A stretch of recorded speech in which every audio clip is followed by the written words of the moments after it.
ये है खबरों की खबर और आप देख रहे हैं खबरों की खबर टीवी।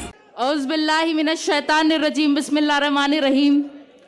जनाब इम्तियाज़ जलील साहब, जनाब नासिर सिद्दीकी साहब, एसडीपीआई से अपना फॉर्म विड्रॉ करने वाले कैंडिडेट आए हुए यहाँ पे हमारे भाई, यहाँ मौजूद मेरे भाइयों, बुजुर्गों, मेरी माँ और बहनों, अस्सलाम वालेकुम वरहमतुल्लाहि वबरकातुहू।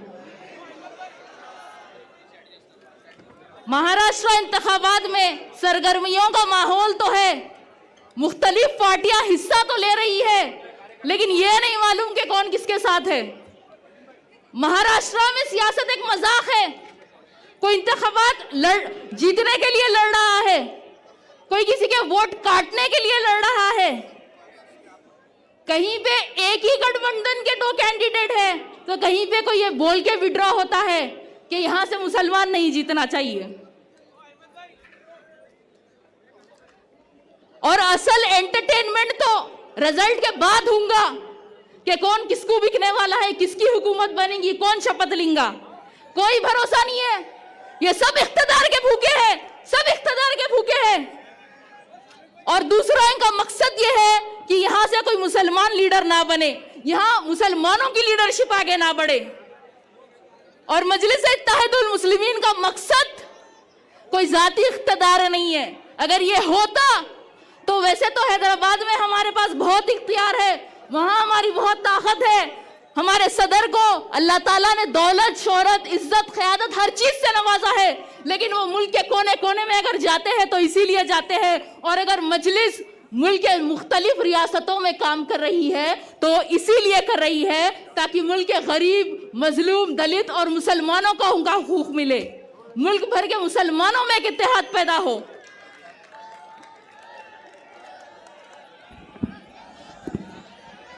हम भारत के मुसलमानों को जगाने निकले हैं कि अब 75 साल से हम सियासत में वोट देने का तो काम कर रहे हैं, लेकिन अब हम खुद सियासतदान बनेंगे, हमारी खुद की सियासी क़यादत होगी। हम खुद एमएलए और एमपी बनकर असेंबली और पार्लियामेंट में जाकर हमारा हक हासिल करेंगे। महाराष्ट्र इलेक्शन 2019 में सिर्फ 10 मुसलमान जीतकर असेंबली गए, जबकि महाराष्ट्र में 1 करोड़ 30 लाख मुसलमानों की आबादी है। और फिर ये साल हुए लोकसभा इलेक्शन में किसी भी पार्टी ने पूरे महाराष्ट्र में से एक भी मुसलमान को टिकट नहीं दिया, सिर्फ एक इम्तियाज जलील साहब ठहरे थे और उनको भी सबने मिलकर हरा दिया। आज भारत में मुसलमानों की 14% आबादी है, लेकिन हमारे एमपी सिर्फ 4% है। और आज यही वजह है कि आज मुल्क में मुसलमानों के साथ हख्तलफी होती है, हम पर जुल्म होता है। आज मुल्क में मुसलमानों की जानों की कोई अहमियत नहीं है, हमारे नबी के शान में गुस्ताखी की जाती है। और आज अकेले नखीब मिल्लत असदुद्दीन ओवैसी साहब पार्लियामेंट में 20 करोड़ मुसलमानों की नुमाइंदगी करते हैं बेबाकी से।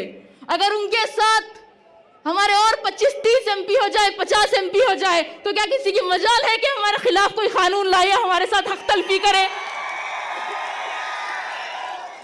आज चंद्रा बाबू के कोई 14 एमपी, नीतीश कुमार के 12 एमपी की वजह से एनडीए की सरकार है। अरे ख्वाब बड़े देखो, ख्वाब देखोगे तो ही ख्वाब पूरे होंगे।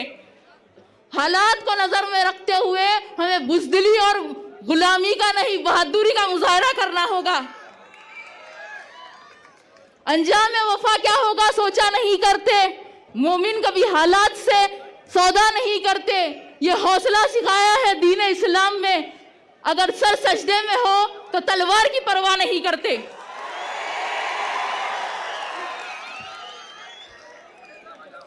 आप लोग तो वो शहर औरंगाबाद से हो जहां हमने हुकूमत की थी।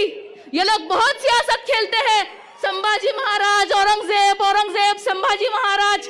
अरे तारीख पढ़ लो, इस बंजर शहर खटकी को आबाद किया था मलिक अंबर ने। उस इतिहास को कैसे बदलोगे?